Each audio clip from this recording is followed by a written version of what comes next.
Ducks fans, are you ready? You are listening to the Ducks and Pucks podcast with your hosts, Mike Walters and Eddie Jones. This is the #1 home for Anaheim Ducks talk and analysis. Here we go. Welcome to the show. This is your host, Mike Walters, along with my co-host, Eddie Jones, and we're going to get you caught up on all the action with the Ducks this last week. They had 4 games that they went through, winning 3 of them, and then, of course, losing in overtime again in the last one against St. Louis, but we'll go over all of that, get to your fan questions. We also got some updates on the All-Star game, some San Diego Gulls stuff, a trade that was made with the Ducks, too. Not a big one, but we'll talk about that as well. But let's get to the action this last week. The Ducks were playing several games, Eddie. The first one against the Dallas Stars, they actually took down Dallas in this one, 2-0. You had Silverberg and Cogliano scoring, and a pretty solid performance by the Ducks on this one, and another shutout for Gibson on this homestand. Yeah, and they kind of beat Dallas at their own game in this one. They played a fast game. They played to Dallas's strength. They just had a great goaltending. Defense was good in this game. They were able to grab a power play goal from Silverberg and win the faceoff battle as well. And rarely do you see it. Maybe more so this year, but last year rarely did you see any team beat Dallas at a speed game and playing that type of hockey. And a good game by the Ducks and really a great effort by Gibson again to get the shutout. And it was one of the more complete games we've seen them play lately. So it was nice to start the week on a win like that. Yeah, the Ducks, played pretty well on this homestand, winning almost all the games. I mean, obviously they lost the one to Minnesota, but they had a couple shutouts in here that were pretty good. And then they went on the road, too, a brief road trip against Colorado, Arizona. They beat Colorado 4-1. And, Arizona, they got another shutout. But looking at the Colorado game, the Ducks playing a team that's, not doing so well, just like Arizona as well. But they ended up winning this one. They lost the faceoff battle in this game, but Silverberg scored again. You saw Raquel and Kessler at this time score. They both got their 17th goals on the season. And then Perry finally got one. It was an empty net goal, and we'll kind of talk about Perry a little bit later. We've got some fan questions, and some of you are concerned. But what did you see in this game, Eddie? It looked like the Kessler line was the one that came through again for the Ducks.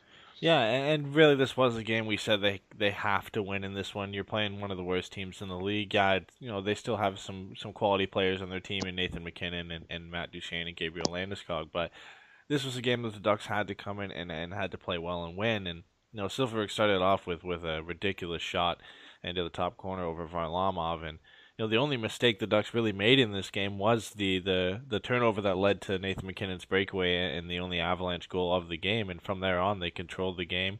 They outskated the Avalanche.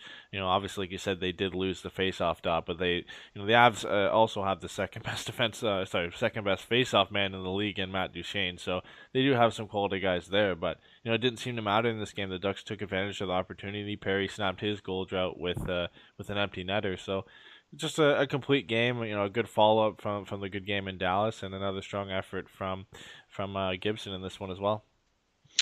Yeah, and we also saw the return of Ryan Getzlaf in this game, which there was some movement too amongst the roster. Wagner was sent back down, and so was Montour.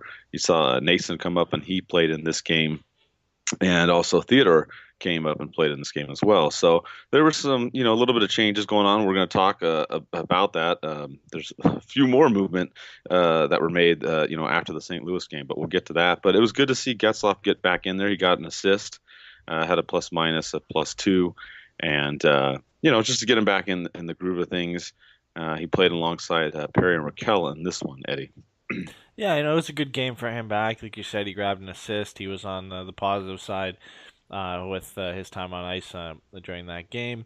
And, he struggled in the face-off dot, but he was matched up against Matt Duchene for most of the game, so it was understandable. He was only at 27% for that game, but Matt Duchene's a tough customer in the face-off dot, so there's no surprise there. But it's good to have him back. Obviously, having the captain in the team is always good, but with Getzlaf, what he does for this team and the plays that he can make, it's always good to have him in the lineup. Yeah, and with that, the Ducks then went into playing Arizona, which was first of back-to-back games. The Ducks played the Coyotes, and then they came back home and played the Blues. And again, another opponent that the Ducks, should win and should beat, a team that's also struggled, pretty badly this season, unfortunately for the Coyote fans. But in this one, the Ducks went with Bernier because of the back-to-back situation. They saved Gibson for the game against St. Louis on Sunday. And in this one, Eddie, the Ducks pretty much did what they needed to do. They pulled out this one. They won 3-0 this. Lindholm got his second goal of the season. Richie scored, and then Kessler with the empty netter in the end. Yeah, and it seems like the Ducks defense that we expected to see and what we saw all of last year is finally here. Another shutout this week. Gibson's been playing great, and the defense has stepped up lately, so it was a good, strong game from them. Another game that we said they should win. You're playing, when you played the two worst teams in the league back-to-back, you would expect to win those games. There's no easy games, but from the outside, you're looking in, you're expected to win them, and they had a strong game. Lindholm opened the scoring early with that goal that almost didn't look like it went in, but it just went in and hit the back part of the crossbar. And then, like you said, Richie grabbing his 10th and Kessler grabbing the empty netter. So it was a strong effort. They didn't generate a lot of chances. They only had 23 shots on goal, but the opportunities they did have, they took advantage of, with Richie grabbing the mistake from Louis Domingue in this game and potting the insurance goal. So I think it was a strong effort from them. They probably could have afforded to have a little bit more opportunities. This game generated a few more shots, and we saw that as an issue through two periods in the St. Louis game coming up. But I think it was a strong effort, and obviously getting the shutout for Bernier, who hasn't played in a while, is good for him too. Yeah, that was Bernier's first career shutout as a member of the Ducks, so that was good to see him do that and get that. And you look at these games, those last 6 games right there, the Ducks, 3 shutouts out of those 6 games, so that's pretty good. Like we said, they've been holding the opponents to 2 goals or less, and they're really rolling. The Ducks have been playing very well. And they rolled in to Honda Center the next night to play St. Louis, and this was another tough defensive battle. And it looked like this game, may have been won in regulation by St. Louis. They got 1 goal in the second period. Big defensive battle. The shots both in the low 20s. Both teams didn't do well on the power play, which that's been kind of an issue we'll talk about too with the Ducks.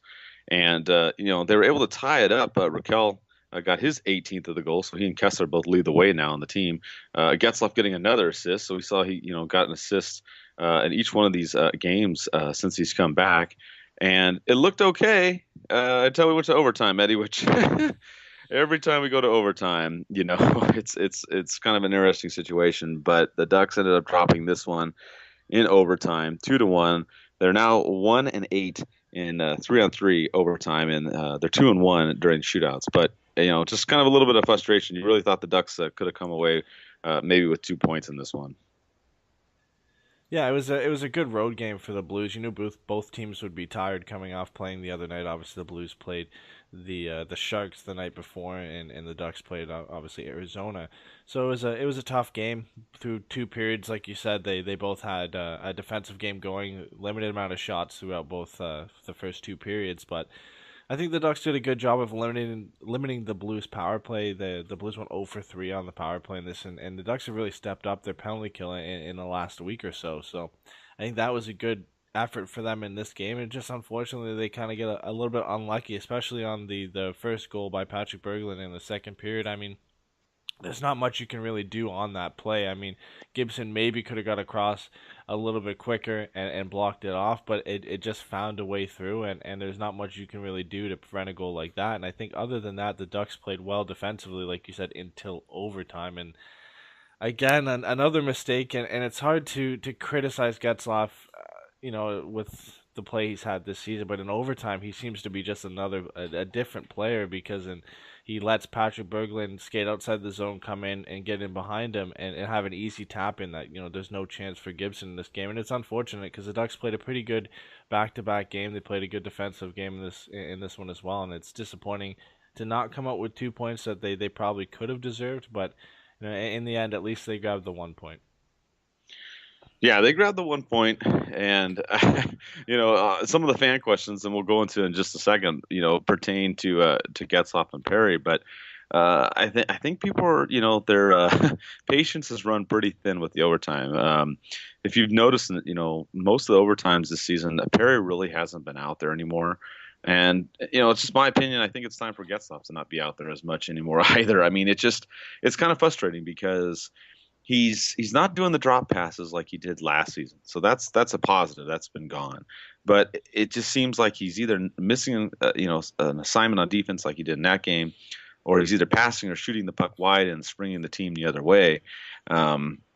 And it's just kind of frustrating. I just think that if the Ducks are going to roll in overtime like they've been doing, I think you go with Vermette or Kessler if you're going to throw a center out there. And you and I talked about this too. You go with speed. If you're going to throw out defensemen, you're going to go with Vatanen. You're going to go with Fowler. Theodore. Those types. Lindholm, the guys that can play two-way games. But I'm just glad that in the playoffs there is no 3-on-3 overtime, Eddie. It's just the regular 5-on-5. Yeah, with the record that they have with 1-8 in overtime this season, I mean, that's 8 points that you're missing out on, and those are 8 big points when you're looking at the race the Ducks are in the Pacific, and it's disappointing. I mean, you would like to be able to play your best players out there, and it's hard to right now. You look at Getzlaf, and he just doesn't look comfortable out there in overtime. He's, like you said, he's not making the drop passes anymore, but it's missing defensive assignments in his own zone, which have hurt the Ducks, and missing shots. And again, Getzlaf isn't the fastest player in the league, so when you miss a chance like that and take a shot where you could have just kept possession and held the play, and then you can't get back to help the defense on a play like that, and it's cost the Ducks a couple times this season as well. So I mean, maybe they should try not putting him out there for overtime. It is difficult, though, like we said, because it's hard not to rely on your two best players to win you a game in overtime. But with the way that they've been playing and the difficulties they've had in overtime this season, maybe you go with a guy like Vermette or Kessler or Silverberg or Raquel in overtime instead of those two. Yeah, I mean, that's one thing. If you look at during the games and stuff, as far as the regular, 3 periods and whatnot, of course, Getzlaf's fine out there.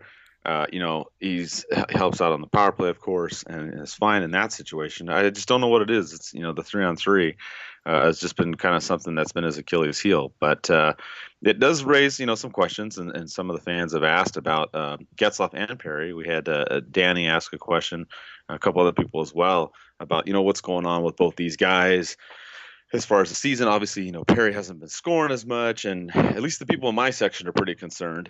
What do you think as far as both of them and how they're doing? I mean, obviously, Getzlaf was out for a little while. Now he's back. But as far as those two, what are your thoughts, in response to some of the fans' concerns?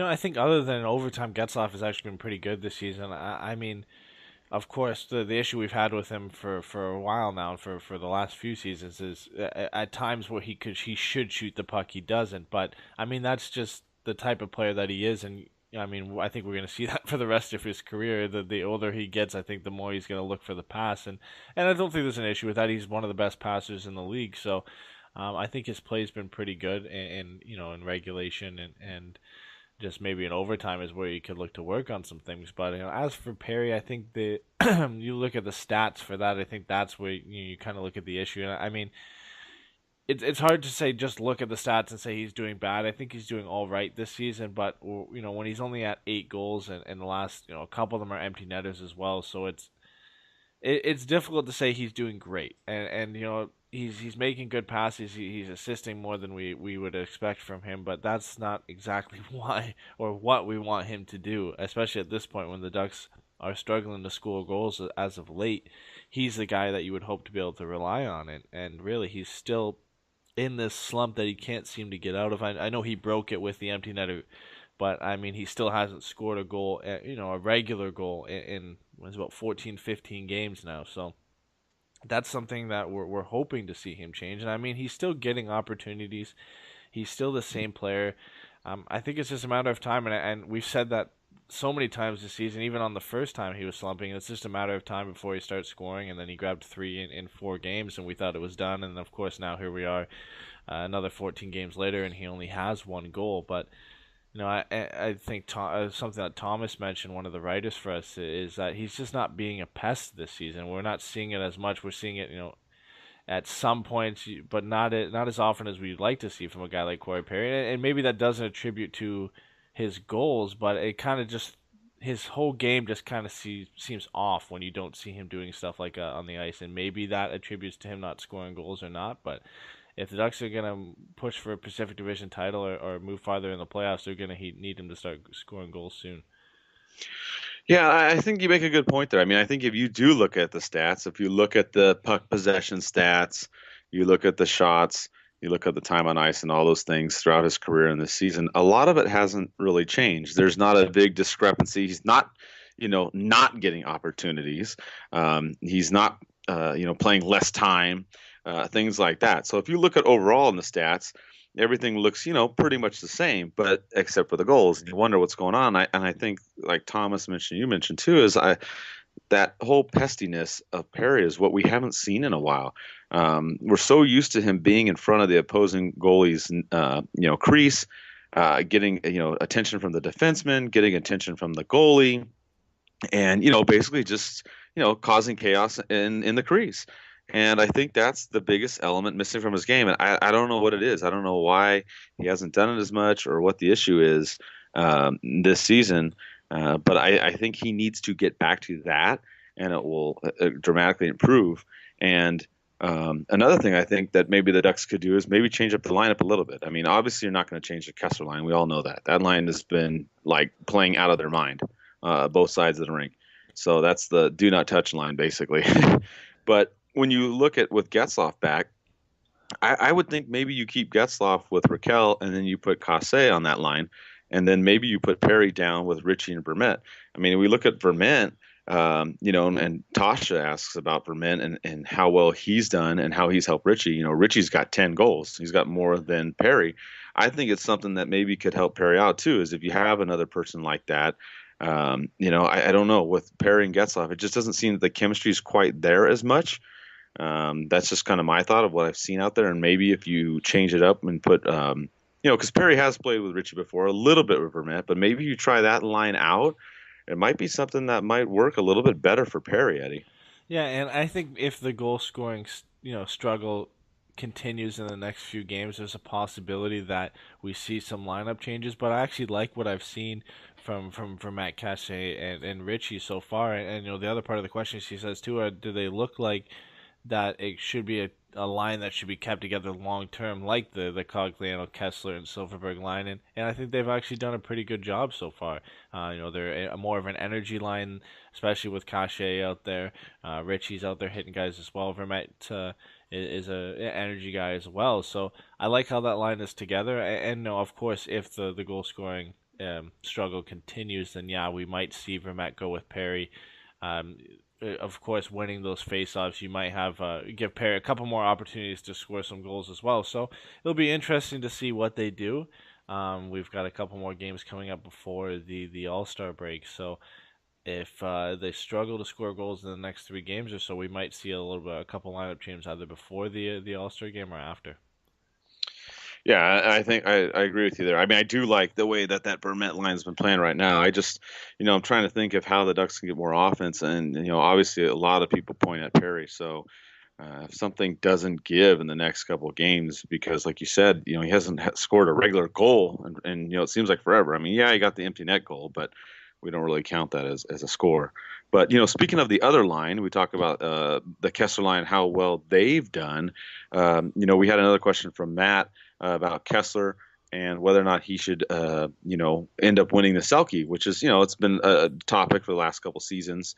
If you don't know, it's the award given to the offensive forward that displays the best defense, actually. And I mean, I definitely say he's in the running, Eddie. I mean, you see him go up against the top line or the second top line, almost every single night. He's winning those faceoffs. I mean, this is more offense, but he's leading the team in goals now, along with Raquel. He's just a complete player. And when you can take someone like that and put him up against any line and not even blink an eye, I mean, he has to be at least talked about, as far as the Selke conversation. Yeah, and you look at the guys he normally goes up against, especially last year. He was a nominee, and he goes against Bergeron and Kopitar, and those are the guys you usually see up for that award as well. Kessler's been up for it a couple times as well, but he's doing a lot better than both of them. Both of them are I guess, essentially struggling this season. Bergeron more so than Kopitar, but Kopitar's not playing as well as you normally see from him. So I think he has to be the favorite right now, especially with those two struggling. And if the awards were given out today, I think he would have to be the favorite to win it. We heard we heard them mention on the broadcast that that Kessler should be up for the Hart Trophy too. I think that might be a little bit too far. As for MVP of the Ducks, you have to give it to Kessler this season. But yeah, for the Selke, I think he's deserving of it so far. There's still a little bit less than half a season to go, so we'll have to see what happens. But he's got a pretty big head start right now. Yeah, and he's been playing so well, as you all know. He's going to be going to the All-Star game too, coming up here in Los Angeles. Just in a short time here, and also Cam Fowler's going to go. And another guy that talk about playing a pretty complete game too, Eddie. Fowler's been out there scoring a lot more goals than any of us anticipated, and he's been playing pretty solid defense. I wouldn't say he's probably the number one defenseman for the Ducks in terms of just strictly defense, but he's definitely top two. He's been playing very well, not been making many mistakes. His passes are on point. He's reading the plays very well, and it's another guy that's definitely deserving of going to the All-Star game. Yeah, for sure. His play since the beginning of the season has been great.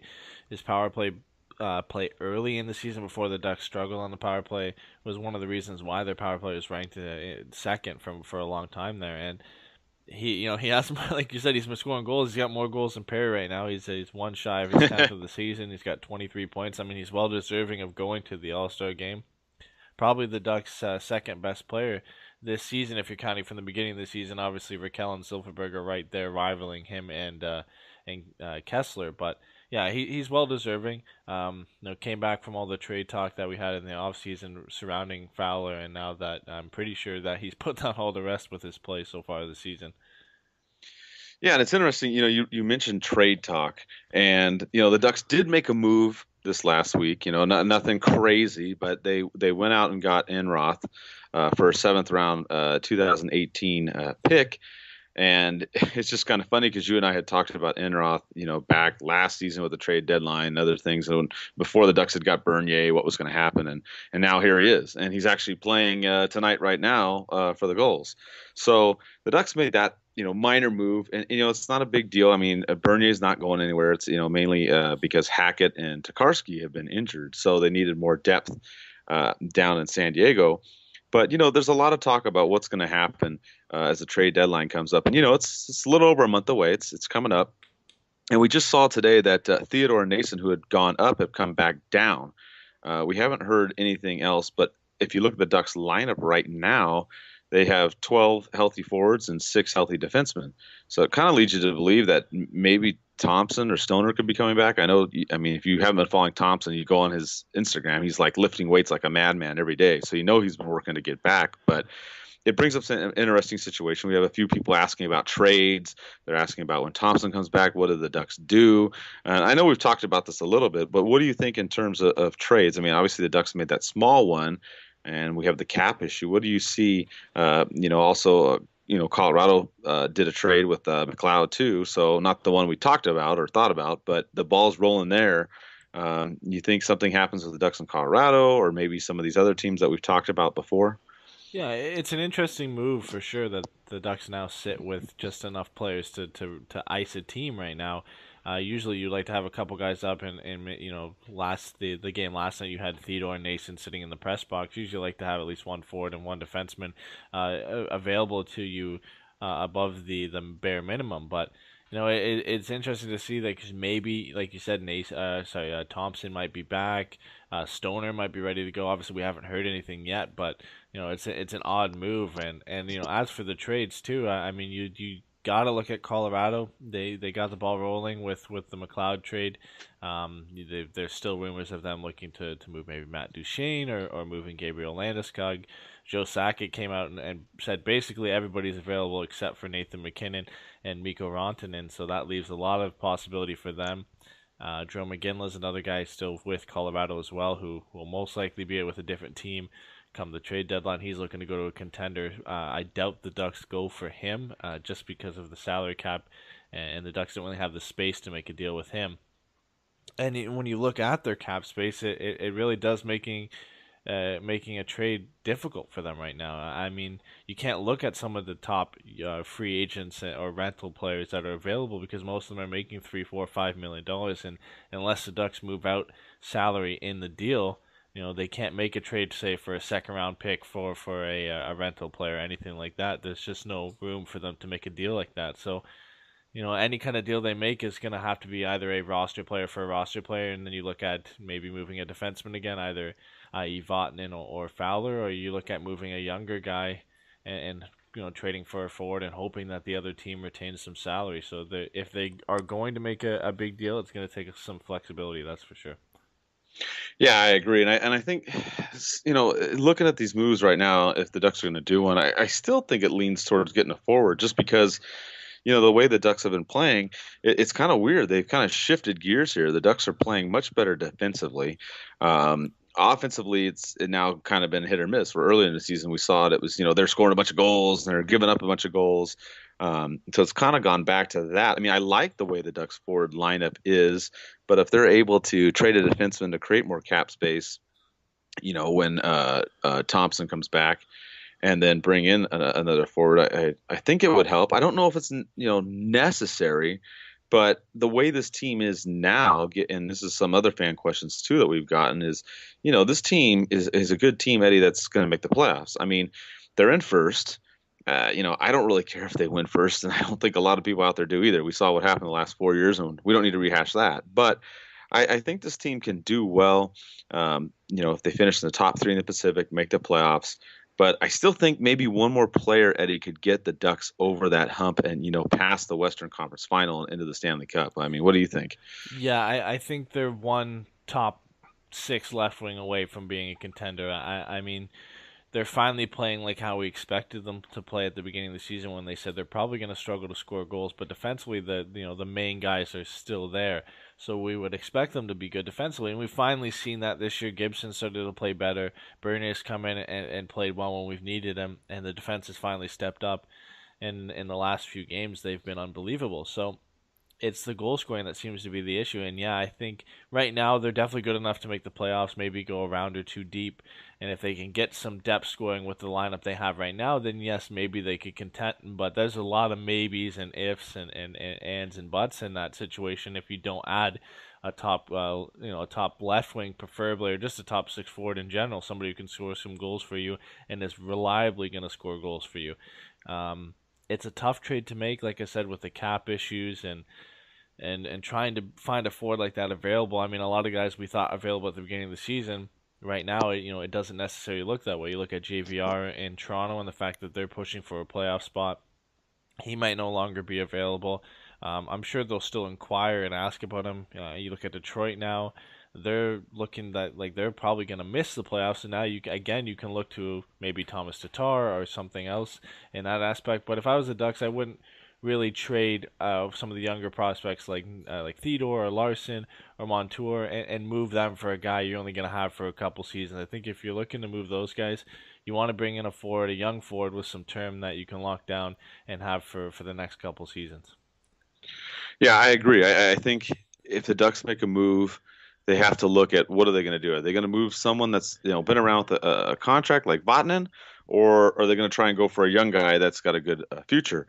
Me personally, Eddie, I kind of lean towards going with someone that's already been on the team for a little bit. I mean, I like the defense. I like everybody we have. I'm not really a big fan of getting rid of anybody. But if it came down to, say, like a Montour or a Vatanen kind of situation, or Theodore or Vatanen or something like that, I kind of lean more towards Vatanen, just because the bigger cap hit, and he's been in the league for a little bit. And then you've got these other guys that are just waiting to come up. I mean, we've seen Theodore and Montour come up for a little bit, but these are guys that you're looking to be long-term guys and younger guys as well. Not that Vatanen's that much older, but he's a little bit older, and that's kind of the way I would go, because I agree with you. I think one issue is if the Ducks go out and get another player, and we saw this happen last year. The Ducks had Perron and McGinn, and they're gone, and they had Stewart too, and they're gone. So I don't want the Ducks to go get a forward just to have him for 2 months. I think that's kind of a mistake. I don't think that they should do that at the expense of, especially at the expense of a seasoned defenseman. I mean, maybe if it's a younger guy, But like you said, it would have to be a situation where you know that player's coming in and he's going to be there for a few seasons, not just be an RFA or UFA come summertime. Yeah, and I think if you do go for those UFAs, you have to make sure you're paying a good price. And the Ducks did a pretty good job of that last season. They didn't pay too much for the players that they ended up getting in return in McGinn and Perron. It's none of it's come back to hurt them. I think it made them a better team at the time. We really thought they would have a chance to contend for a Stanley Cup final with the teams they had last year. The issue with that this year is that there aren't that many guys like that available this year, at least not from what I've seen in the UFAs who are looking to be available. You look at guys like Radim Verbata and maybe him, but you look at some other UFAs like a Ginla, possibly him, but his cap it's a little bit too high. And you look at maybe Alex Burrows from Vancouver, but again his cap it's a little bit high as well. So it's an interesting situation for them because they might just stand pat. I mean, if you can't get a good deal for the rental, there's no point in paying more if it's not going to significantly make your team that much better.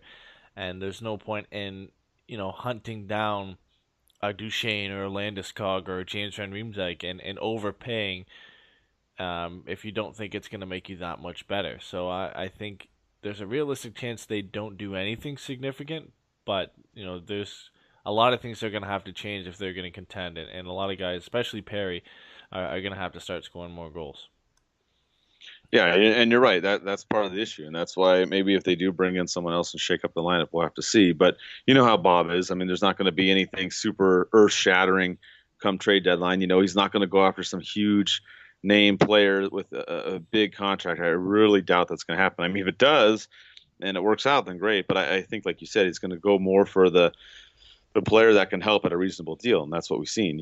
It's like bargain Bob kind of. I mean, he works out these deals and he doesn't put the Ducks in a bad situation. I mean, though this year we've seen the team, they've been forced into that because of the cap and re-signing all these players, which has led to some other trades and whatnot.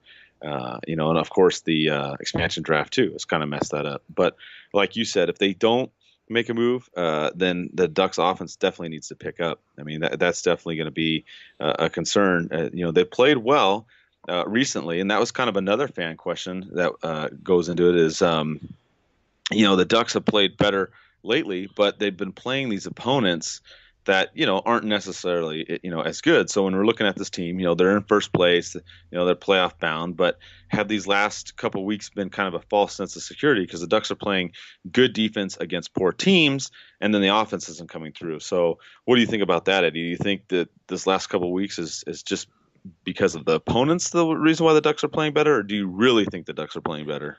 No, I think they're really playing better. I mean, it's an easier schedule. There's no doubt about that. But they played close games against Minnesota and St. Louis, which were probably the two hardest teams so far over the last couple weeks.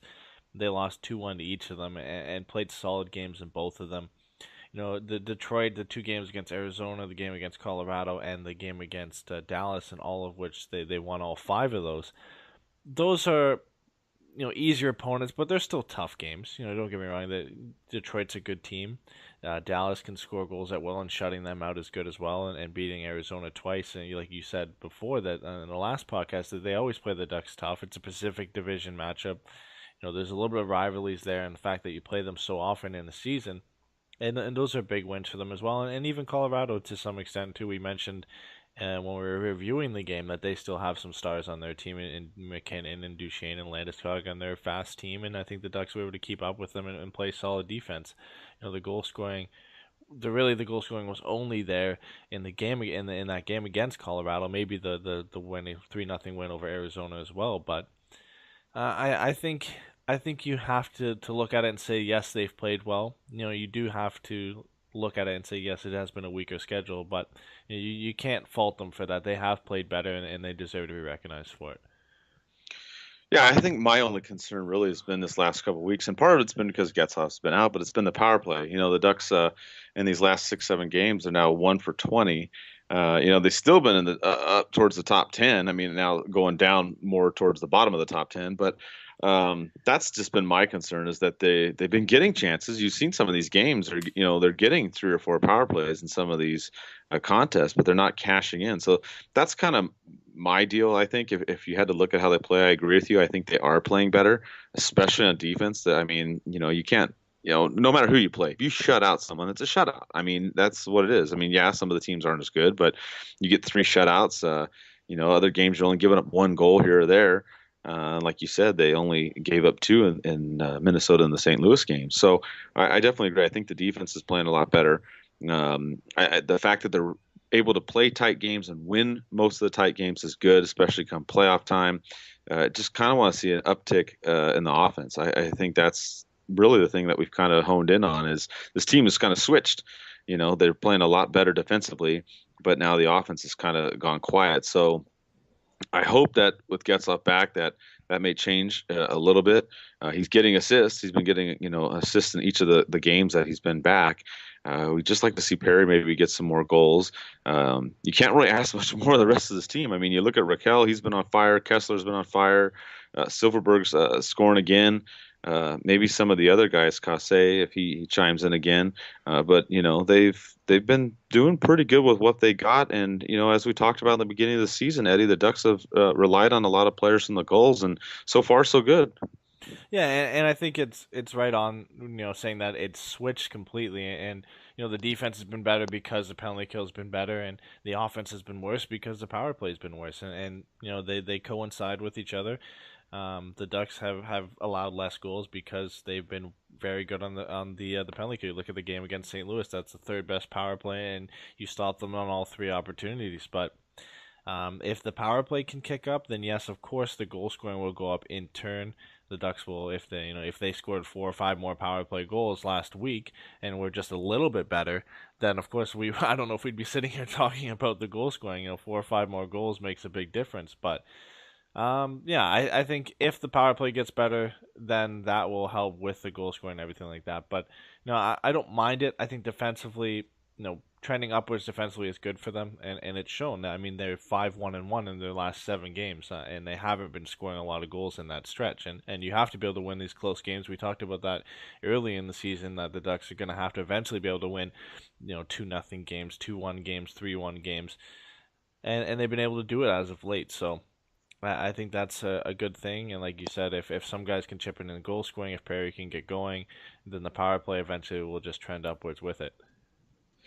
And with that, the Ducks have 3 games coming up this week. They're going to be playing Tampa Bay, Colorado again, and Minnesota again. So it's going to be a little bit more difficult of a week, Eddie. I think Tampa Bay should be a good game. I mean, obviously they're also playing the Kings and the Sharks on their West Coast trip. Tampa Bay's, really had some health injuries has been their big concern, but that should be a good contest. The Ducks again play Colorado, which that should be a win.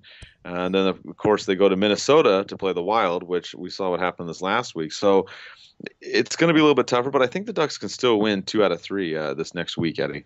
Yeah, and you start with this game in against Tampa Bay tomorrow. They just played the Kings and won 2-1 today, so they're going to be tired. You got to take advantage of that for sure. Vasilevsky will most likely start because Bishop went for in goal against the Kings today, so it'll be a game you would expect them to come out energized. They have to wear down the Lightning. Get to Vasilevsky early. The Lightning have allowed, I believe, the most or second most goals in the Eastern Conference this season, so that's something that's uncharacteristic of them. And the Ducks have to jump on that early, and I think it will be a good game for them. I think it's an advantage, obviously, playing them on a back-to-back, so that should be a win there. And then you go into the game against Colorado, and of course, they are last place, but no game is easy. But if they can play like they did against Colorado, like they did on the last game, I think that will be solid for them. They were able to keep up with their speed. They played well defensively. Gibson had a strong game, no doubt, in that one, so that will be a key game for them as well. And obviously, probably the toughest opponent of this week is the Minnesota Wild, and they've continued to play well. They beat Chicago the 2 nights ago, and they still are unbelievable at home. And unfortunately for us, I mean, they're good on the road too, but they're 14-4-0 at home. They've won 4 in a row, and before playing us, they play New Jersey, so. It's going to be a tough game, and that's going to be the toughest one. I mean, we played a good game last time. We played Minnesota, only lost 2-1 in regulation, but you can't get behind against that team. They don't allow a lot of goals. They win games 2-1, 1-0, 3-2. So, if the Ducks defensively have been a lot better this season, it's going to be a real big defensive battle on that game. With that, we'll kind of wrap up the show here. Before we go, we'll talk a little bit about the league and the announcement about the jerseys, Eddie. Adidas is coming in. Some things are going to change. They're only going to have 2 jerseys for each team. They're not going to do 3, like you've seen most of these teams have an alternate third and they throw it out there. So some of you had asked about, what are the Ducks going to do? Are they going to go black and white? Are they going to throw the orange one in there? Is one to go with. What will they do come playoff time too? Will the Ducks go orange this playoff time, which I think was an idea you and I tossed around last season. Curious, what do you think? They're going to go down to 2, so it's going to make teams kind of be forced to pick. Obviously, they can't go with all 3. Yeah, it'll make some teams decide. I think most teams will stick with what they have right now or some variation of what they have right now. We've seen jerseys change obviously before when they changed from CCM to Reebok, and the style of the jersey changed, but it wasn't a huge difference, and it was just more so the look and feel of wearing the jersey than anything else. But it'll be tough to see. I think the Ducks probably stick with the black for next season, just black and white for home and away. I doubt they go with an orange and change things up and go with an orange for 41 games of the whole season next year. But I wouldn't mind seeing them wear it in the playoffs. We saw Pittsburgh wear their third jerseys in the playoff last year, and then ultimately making it their home jerseys this year. But I wouldn't mind it. I mean, of course, with the painted orange slogan, it would make sense for the Ducks to wear the orange jerseys they have during the playoffs. I think it would help with more fans wearing orange to the game. Something we've hoped to see over the last 2 playoff runs is more fans wearing orange to the game. And I think if the Ducks were to get in on that and wear those alternate jerseys, then maybe that would attribute to that. But yeah, I think for the playoffs at least it would make sense. But with Adidas cutting the jerseys down to 2 next year, I think it would just make sense for them probably just to go with the black and white again, to at least to start for the new Adidas jerseys. Yeah, I agree with you. I think that's what's going to happen, but I don't like it. I'd rather them go with the orange for the home. I really would. And, what's kind of funny is I don't remember what season it was, but if you remember in the NHL, when the white jerseys used to be the home, and then the colored ones were the away jerseys. Remember, like the Mighty Ducks, they had the white and green was home, and then the purple and green was away, or teal for whatever, eggplant, all that colors. You know what I mean? But you get the point. But anyways, I kind of like that. I mean, I wish we went back to that where the home jerseys were white, so then the Ducks would wear orange, and then on the road they would wear black. That's just kind of what I would like to see. I mean, it's not going to happen. I mean, they've switched it to where the away jerseys are white, but that's just something I would like to see, or at least see orange as the home. I just think it would be very, very cool. Or like you said, maybe at least in the playoffs. It's kind of an interesting situation. I'm really curious to see how the jerseys are going to change yet again. We've seen some minor changes in the last couple of years, as we kind of talked about with the Ducks, you've seen as far as the colors of the laces and whatnot around the neck area have changed. You remember before too, the teams used to have it where it had just the little NHL logo and no laces. So I'm curious. I hope it doesn't change too much, but you know how these guys are already. They're gonna make some changes because they're gonna want to sell some more jerseys. Yeah, and I think it makes sense for them to go with 2. I mean, I get the rationale behind it. A lot of people are a little bit disappointed that some of their favorite third jerseys aren't going to be introduced next year. But, this is a new provider.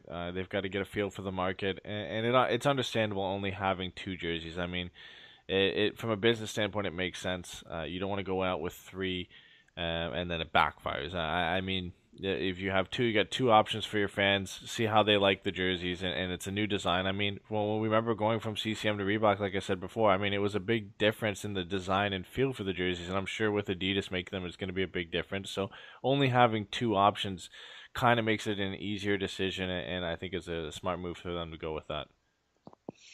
Yeah, we'll just have to wait and see. Probably summertime, I think, maybe the time they'll show any changes or whatnot. One other little thing we'll leave you guys with is, we tried to get Kevin Boyle on the show before and scheduling conflicts or whatnot. But I was able to catch up with him this past weekend. If you hadn't seen it, he had a new goalie mask made, and it's a pretty sweet deal, Eddie. This mask, it's got Teemu Solani on it. It's got a tribute to the Mighty Ducks with Goldberg on there, Transformers. He's got his family stuff on the back. It's pretty cool. So if you haven't seen it, you can go check it out on the pucknetwork.com. He talked about it and talked about how his grandmother was a big influence for him. She is now deceased, and that's why he attributed the back part of the mask to her. So I just thought it was pretty cool. And in looking at some of the goalie masks, I like, Gibson's throwback to A Bear, but this is a pretty good mask, Eddie. Yeah, it's always cool to see, the goalie's thought process in the mask that they end up creating. I mean, we saw Freddie when he was here with the Lego Batman mask and throwback to his hometown and everything like that. And then obviously with Gibson and his tribute to Herbert and the mask that he's had, and the Pac-Man mask and everything like that. It's always cool to see that. You see around the league, you look at Ben Bishop's mask, and he's got the lightning mask and the neon mask. So it's always cool to see that, and you look at Boyle's mask too. It's really cool to see what the little things that they put on, their little nuances they put on there for tributes to either family or other former players or anything like that. So it's always interesting to see those.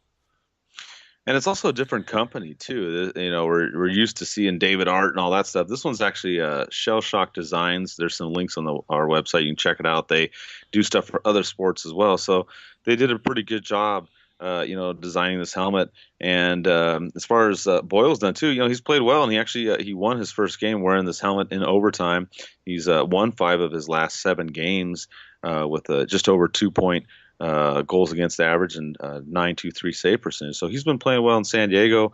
We'll see how he pans out with him and Enroth, as the season progresses. And of course, with the players going up and down, like we talked about, Theodore and Noesen are back down there. So we'll see how that helps out the goals, and we'll provide more updates as well. Usually Thomas does a 2-week article, so you'll see those coming out. But with that, we'll wrap up the show, and we'll be back next week. And let's go Ducks.